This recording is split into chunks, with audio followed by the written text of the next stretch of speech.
الحمدللہ رب العالمین والصلاة والسلام علی سید الانبیاء والمرسلین۔ 2025 میں جو فطرے کا حساب کتاب ہے وہ آج آپ کو بتانا تھا۔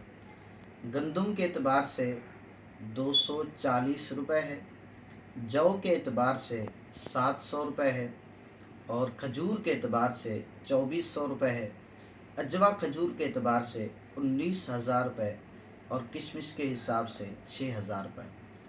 کیونکہ حضور علیہ الصلوۃ والسلام کے زمانے میں یہ چیزیں دی جاتی تھی، اور اس دور میں کرنسی وغیرہ کے ذریعے اتنا معاملات نہیں تھے، تو کسی کے پاس گندم ہوتی تو اپنا فطرہ اسی ذریعے ادا کرتا تھا، اور کسی کے پاس اگر کھجور ہوتی تو وہ پھر کھجور دے دیتا تھا۔ تو لہذا یہ اس حساب سے یہ سارے 2025 کے حساب سے میں نے آپ کو یہ ساری ڈیٹیل بتائی ہے۔